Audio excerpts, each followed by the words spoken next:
Hello, you wonderful people, and welcome to another episode of Not Too Comic Book. This being a show, I talk about TV shows that are adaptations of comic books. For today's episode, I'm going to talk about the latest episode of Preacher. So, a lot of things went down in this episode we got to talk about. First of all, we find out what Hitler's been up to. Once again, sentence you never thought you ever had to say. But essentially, it seems like he's working at a sub place. And it's so weird because you almost see that changed Hitler. Obviously, we know it was of Assad, but the change he had, it's like, look at you. You must be so proud, stacking stuff on the sandwich. Because the kid's like, more. The boss is like, hey, I'm going to take some time off. I'm going to go shag with someone. And it's like, oh, you cover for me. It's like, again, it's like, okay, you do your thing. It's like, okay. I was like, it's so weird that we're dealing with this whole thing. But what I find very fascinating is the fact is that even though obviously we know he hasn't changed because he's still at the end being like, oh yeah, like the cause of all these problems. He's like, oh, just your small problems, your problem. We all know it's the Jews. I'm like, ooh. I was like, right. Can't forget who we're dealing with. I keep forgetting. It's like, oh yeah, everything he did last season was just a facade so he can get out with Eugene. So there's that. But then he starts speaking in German, does that whole speech and everything. And that one dude's like, yeah, go on. It's like, yeah. It's like, does he understand? My question is, do they know who Hitler really is? I mean, because he was like, oh, I'll get back, I escaped from hell. It's like, he's using the name David Hitler, but it's like, do they know? No. I mean, he looks like Hitler, but maybe they think it's just a choice. Once again, it's the world of Preacher, so you don't know, because Preacher is weird and people accept a lot of shit that you will be like, why do you just accept that? So people probably know it's like, oh no, you're back from hell, you're a different person potentially. So I don't know whether that dude was just kind of like nodding along like, oh yeah, I totally understand what you're saying, or he kind of got the gist of it, or whether he was like, nah man, I'm 100% behind what you have to say because I understand 100% what he said. I don't know. Because at the end, his boss is like, oh, I can't let you drag him back. Because Hitler's like, yeah, the cowboy's here to drag me back to hell. He's like, I'm not going to let you. I mean, it could just be like, oh, you're from some town or something called hell. But it's like, no, maybe his boss actually knew and just still gave him a chance, which is weird. You would give Hitler a chance? That's why I'm kind of like, once again, it's the world of Preacher. I've said it before and I'll say it again. I literally just said it. It's just a weird world. And he's just like, and he's literally planning out stuff on napkin. I was like, I was wondering what you were going to do. Is like, whether you want to change or not. It's like, no. I mean, on some regards, it's like, oh yeah, you changed. Maybe. I mean, because there's part of me just like, I mean, he didn't get pissed at that black family. I mean, that's true. He didn't. It's like, he's still racist because he's like, oh yeah, the problem's all Jews and stuff. But it's like, didn't get mad at that black family. So that was kind of interesting. That's why I'm like, I don't know. I didn't know where he stood because I was like, oh, you're okay. Never mind. So sadly, he gets taken back anyway, which is like, stop teasing me. I'm so interested to see where that goes. It's like, I didn't expect that. It's just like pops up, got Eugene, pops up, got Hitler. And now it's like, we're going back to hell. I'll quickly move around it, but I thought that was kind of interesting. We end up finding out apparently Jesse's mom's in hell too, because like that's because she's threatening to do that to Jesse. She's like, I'll rip you apart, suck out your soul, and send you to hell just like I did your mom, which is like, oh, that's really interesting. I mean, because the fact of the matter is like, not unless she was like, obviously we never probably, well, she might be in a different section of hell than like the Cowboys in, or like Eugene and Hitler were in last year.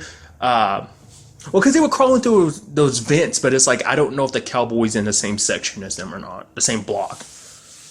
They came across his room, but I don't remember if he's in the same block as them or not. But nevertheless, like, so that's kind of interesting. Maybe, I mean, because we are dealing with hell this season a little bit more, so it's kind of like, obviously we might come across her in some shape or form. I'm curious to see what that's all going to be about. It makes you wonder, has Jesse ever, well, because the sad thing is his mom's in the same situation as a cowboy, isn't it? Like, she doesn't have a soul anymore, so don't know. I mean, we saw what it kind of did to him. It's like, who's to say, like, I mean, that's why he wanted to prevent from happening to Sabina. Maybe that's why he did it specifically, because it's like, for one, Sabina was someone he cared about, but also because it's like, yeah, he knew the exact same thing happened to his mom. Like, she was ripped in half. At the very least, her soul was eaten, and then she was sent to hell. So, I mean, obviously, you don't have to have a soul to go to hell. Apparently, you need a soul to go to heaven, but not to go to hell. Which is interesting. Which is also sad because he had kind of gave Sabina a kind of Viking funeral, kind of set fire to her body on a lake, which is kind of pretty. And even though, you know, it's like, Tulip and him had plenty of reason to hate her, even Tulip was like, I'm sorry. He's like, yeah, me too. But then we have two worlds colliding because we have the Grail coming to meet with Jesse and Angelville, which is so weird. It's like, yeah, like his two worlds kind of came together before, but now they're coming together more uniformly. And now it's kind of like, oh, everything's kind of out open, except with the whole Genesis thing, or exactly what the Grail is up to, which I think is such a fascinating thing, because they're trying to skate around. It's like, what do you do exactly? What do you need his help for? It's like, oh, yeah, this and that, and kind of like being super vague about everything. So, and then Tulip and Featherstone just like eyeing each other, just hating each other, and TC being like, oh, I can fix that broken nose. It's like, yeah, I'm surprised. And all the resources, you haven't bothered taking care of that. I guess it's because I think it gets like, oh, it's a battle scar. So, you know, we do know it kind of gets flushed out in this episode, but it's like she has a thing for Star. So maybe she'll think he'll pay more attention to her if she has a bruise. I mean, he has a whole, you know, when Tulip shot him, like that scar still on his head. So maybe that's her reason for keeping it. I wouldn't have trusted TC anyway. That's another thing. But I'm like, yeah, you have the Grail's resources. But I guess she's like, no, I'm such a low-ranking person. Why should I bother? Like, no. Why waste the Grail's resources on me? I don't know. Maybe she's just a trooper. I don't know. I also like the fact is that they came up with the same line at the same time, because TC is like, what's Genesis? They're like, a band. And it literally said at the same time, because they know not to let too much slip about what they have planned. But his grandma's quite a customer, being like, yeah, I love my son, and the fact that I love my grandson. But if anything, if you don't get me what I want, I'll basically break him to the point he's of no use to anyone. And it's so weird and twisted that she has the love she does for Jesse, because at one point she's like, no, TC's going to cook this. That's your favorite dish. You don't have to leave it. And she's all teary-eyed and stuff. I'm like, okay. Because the fact of the matter is something I just thought about too this episode. We don't actually know how old his grandma is. Like, her daughter, Jesse's mom, might not have been the first child she ever had, but the way she hovers over Jesse like that means Jesse might be the first grandchild she's ever had. Potentially, I don't know. Maybe she's had, you know, maybe she's kind of had like a situation where she's had plenty of kids and grandchildren in the past or something like that, and she's kind of done her thing. But like, obviously she eats soul to kind of keep living. So I'm like I said, we don't know how old she actually is. The fact that she kind of did that to her own daughter, I don't know. Maybe that was the first time that's ever happened. First and only daughter, first and only grandchild. So maybe she's not as old as I think she is. But part of me wonders, like, the whole eating soul thing is like, you live for a long time off that, you know. So, but we'll see. Because it's interesting enough, because I'm skipping around once again, but it's like, TC brought it up, it's, what is a Genesis? And she said something, she's like, what? Where did you hear something like that? Which is like, wow, you know about that? It's like, once again, that's heaven and hell's most well-kept secret, and you know about it. I mean, the Grail, obviously, they have connections to heaven, so obviously they would know about Genesis, but you? Why would you know about that? I mean, she's in the soul game, but I guess like over the years you hear things, which is definitely going to make things more complicated, because now she's going to be like, wait a minute, Jesse and them got something to do with this Genesis thing. And it's like, oh boy, and that's going to put a little hankering in, like a hankering, not a hankering, going to screw up their plan is what I'm trying to say. I couldn't think of the word. I feel like an idiot. Like the exact word I was thinking, a pin in their plan, I guess is what I was trying to say. I don't know. Because she'll probably do whatever she can to stop it, because she probably knows that she probably doesn't 100% know, but now she probably has a better idea what this is probably all about. Because once Jesse gets Genesis, he can undo everything. He can force her to undo everything. So maybe that's, I don't know. It's definitely going to be interesting. Because she might be more inclined to try and eat Jesse's soul now. Because she's like, oh, once I eat Jesse's soul, I'll get that Genesis thing and it'll be mine to control. Which it does beg to wonder, like, if she ate Jesse's soul, would it do to her what it did to everyone else? Or would it make an exception because it's like, oh, I'm in Jesse's soul? Or is it, maybe it's part of his family lineage that kind of makes it possible? Like him being a Langell, like, does that change something? Like, so would it be more okay inside of his grandma because she's a Langell? Or, you know, or would it stay inside of his soul, and once its soul fused with her, it'd be okay because it's like technically it's still Jesse's soul? Or would the moment you get inside, like I said, would it explode? I don't know. I mean, because we've seen Genesis leave his body. Like, obviously it did in season 1, but then it came right back. So, like, even if she pulled it out, like, would it, like I said, explode and come right back? That'd be kind of an interesting thing if that did. But, I mean, we'd have to wait and see, so. So obviously the plan is to go after Happy Soul Go-Go, which is interesting. At first I was thinking that was kind of interesting because like he was like, oh, we own that. I was like, you own Happy Soul Go-Go? I was like, that's interesting. I was like, well, he did say last season the dude was like, do you know who we work for? I was like, oh, so you work for the Grail, which means you work for the Allfather. But it turns out, no, that's 100% a lie because it's like, oh yeah, like Hare was saying whatever he needed to say to get Jesse's grandma on his side and everything. So I was like, okay. Then you have like Featherstone and Tulip beating the smack out of each other, and just because she's pissed because like, oh, you know it was a sucker punch, and Tulip is like, no, it's not a sucker punch. You saw it coming. It's just you didn't do anything about it. But I love it. It's just kind of like, it's like, Tulip, you're going to Osaka. She's kind of looking. He's like, I mean, Tulip, would you like to go to Osaka? Break into a soul bank and stuff like that. Hare, how's the security? Like, oh, it's super light. It's super light. Shut up. Obviously, we got heavy security, is what Jessie was saying. And she's like, where's Osaka? And Featherstone's like, in Japan, you idiot. And she punches her in the gut. She's like, that's a sucker punch. Which I just love the idea of them having to work together. It's just like the two people who hate each other so much, who were pretend friends for a while, but obviously the whole situation disgusted Featherstone. It was all a means to an end anyway. But still, it's like the two people who hate each other so much are forced to go on this mission together. And not just them, Jody, and all three of them have to wear suits too. I love it because she's like, I'm not wearing that damn suit, but she has to wear it. And I love like the whole thing of like, she's trying to keep like, was it Marnie? It's the like fake name she uses anytime they go undercover. It's like, Jesse's like, no, you gotta let her be Marnie. She's always Marnie. And you're like, well, what's the backstory? Because Featherstone's up there being like, oh, my character's this and that. And you have Hare being like, Jesus, shut up. Okay, fine, whatever. And it's like, oh wow, you go deep into that. It's like we don't need all that backstory. We don't care. And it's just, and then like you even have Featherstone like, okay, what's Marnie's whole situation? It's like, oh, she's tough. She's a fighter. Yeah, she's a fighter. It's like, so you've never really thought too much about this character's like background. And you have Featherstone just mocking her about it. I love that. This is the conversation we're having. It's so stupid. It's so good. And also that moment where Jesse and Tulip kiss and saying their goodbyes, and you see Featherstone kind of looking at it. She turns to Harry. She's like, you know, you watch your ass out there too. And he's kind of like, he's like, wait, what? And she's like, I'll call you when we're in the car. He's like, why? I'll text you when we're in the plane. Why?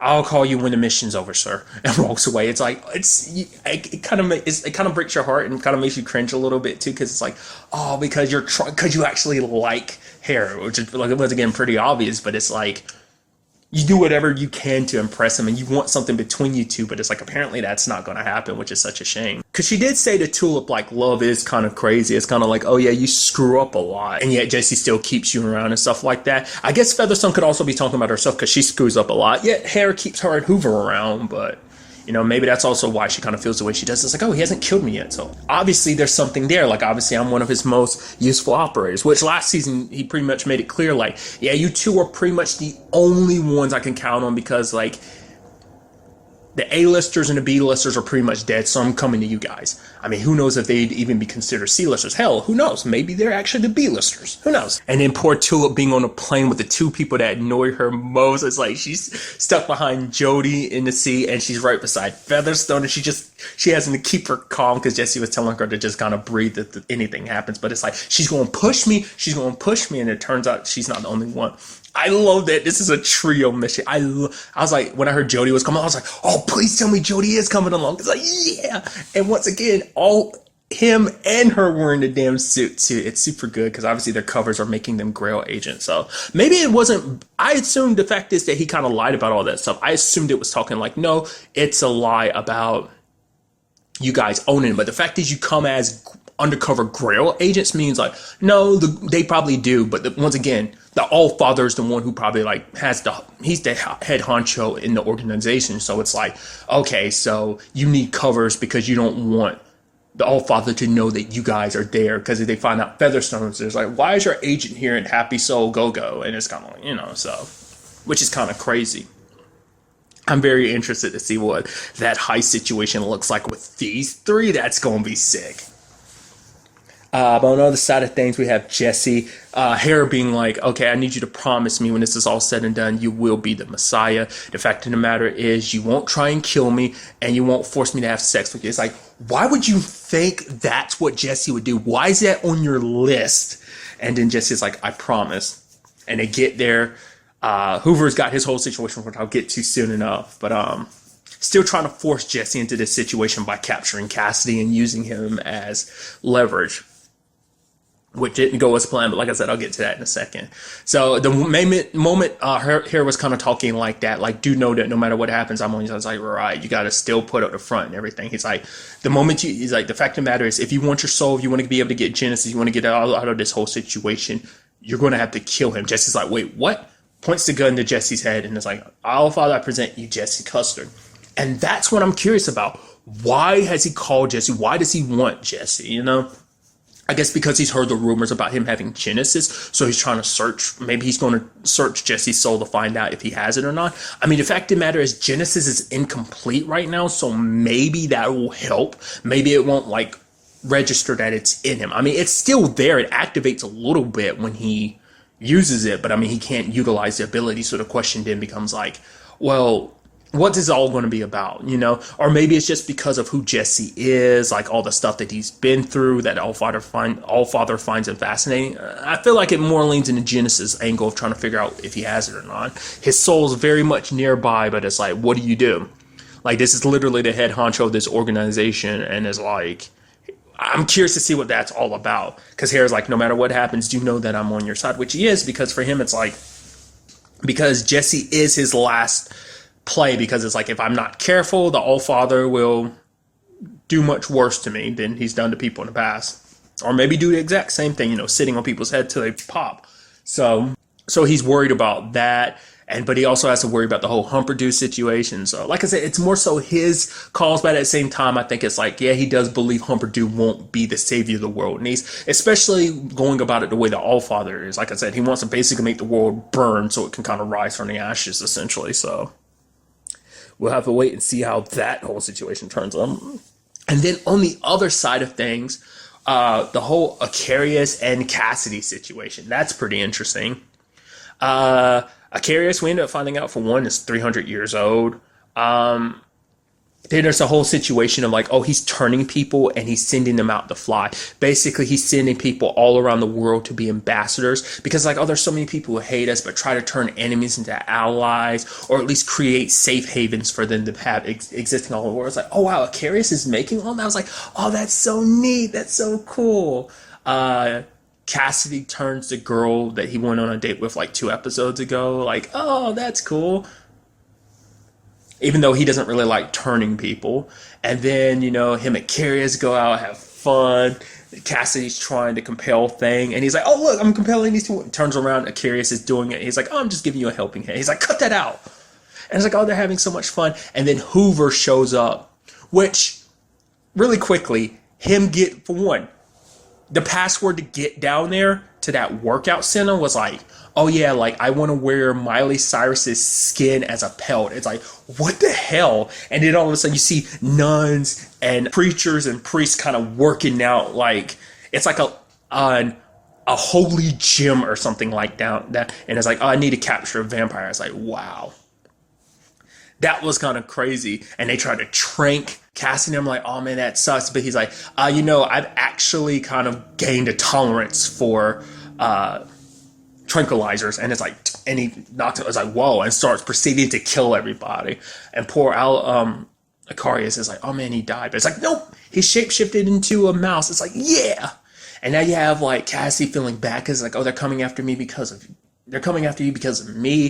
This is because my friends and I kind of got mixed up in this. Like, I gotta go. But he's like, no, if they're coming out, they're not coming after you. They're coming after us. I'm like, oh wow. I'm about to say, because 2 ways I thought that was going to go. One, Icarius would die, and then Cassie would take over the Children of Blood, and it's like, oh man, he's going to be the new leader. He's got an army, you know, beside him or something. That's what I was kind of thinking. potentially. I mean, especially if they got armies all around the world. But two, I was like, oh man, that must mean now Icarius and all those other vampires are going to help them out. I was like, oh man, that's pretty dope. Then Cassidy and him start making up. I'm like, oh wow, that's a couple things. I mean, because also he doesn't have to worry with Icarius like he does anyone else. Like Icarius won't die. Other people will live, you know? Like, other people will die, but Icarius and him could be together forever, you know? It's like he gave him a new appreciation for what he is, you know? So they've kind of gained new experiences from each other. And then it's like, lo and behold, it's like, Icarius is a filthy liar.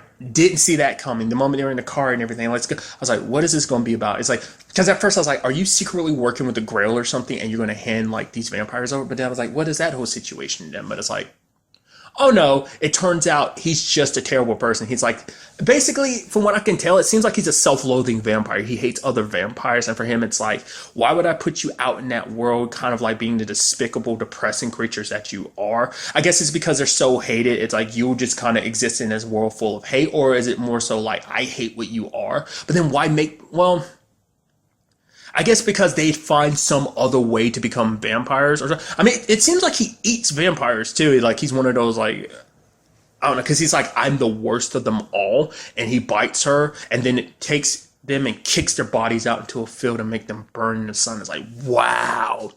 The question is, will he try and do that to Cassidy or not? Because he is infatuated with Cassidy. So that's why I'm wondering, is Cassidy a different story?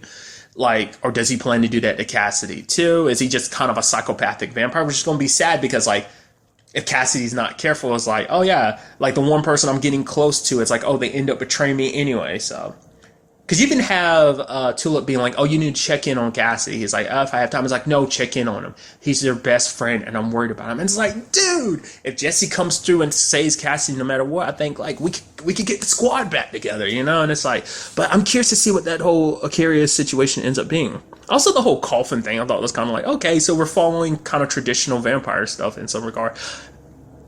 There was a mirror in one of the scenes, wasn't it? I couldn't really tell, like, what the whole ruling on the whole, like, oh, vampires sleep in coffins thing. I mean, can't see the reflection things. Well, plus, it's like, for him, it's like, he's very old school with it. Like, it's like, oh, yeah, like, vampires sleep in coffins. So it's like, but I couldn't tell about the whole reflection thing, so.